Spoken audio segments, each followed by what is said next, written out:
मला ना आमचं जुनं घरगुती स्वयंपाकघर खूप आठवतं. मोठ्या पातेल्यात शांतपणे शिजत असलेली तूर डाळ, लोखंडी कढईत परतला जाणारा पालक किंवा मेथी, गरमागरम पोळ्यांचा डबा आणि फोडणीतल्या लसूण जिऱ्याचा तो खमंग सुवास घरभर पसरलेला. कर्नाटकात खूप प्रेमाने बनवली जाणारी ही मोतीपल्ल्या म्हणजेच आपलं डाळ पालक किंवा डाळ मेथी. अगदी साधी रोजच्या घरातली भाजी. पण खरं सांगू, अशाच भाज्या शेवटी जास्त सगळ्यांना आवडतात. कारण त्यात मसाले नसतात ना, जास्त तेल नसतं, चव मात्र मनापासून असते.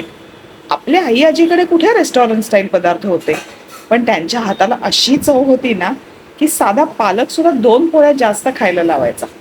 पालक आणि डाळ एकत्र शिजली की जो मऊसरपणा येतो, तो अगदी वेगळाच वाटतो.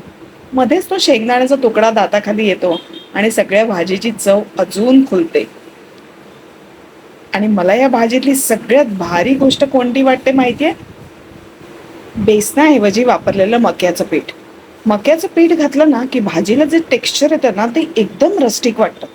थोडी गावाकडची चव, थोडा धुरकटपणा, अगदी जुन्या चुलीवरच्या भाज्यांसारखा फील. भाजी घट्ट होते पण जड वाटत नाही.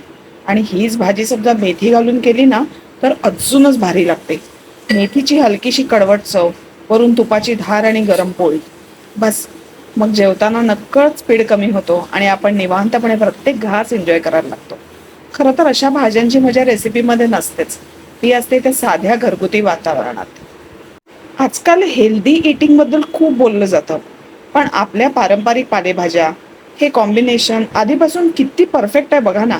आणि खरं सांगू, दुसऱ्या दिवशी तर ही डाळ पालक अजून धमाल लागते. थोडी मुरलेली, वरून गरम तूप आणि निवांत जेवण. ते समाधान बाहेर कुठल्याच फूडमध्ये मिळत नाही. तुमच्या घरी डाळ पालक जास्त बनतं की डाळ मेथी आणि मक्याचं पीठ वापरून बघितलंय का कधी? तर मग अशाच पारंपरिक घरगुती आणि मन जिंकणाऱ्या चवींसाठी पाहत राहा खायचं बरं का.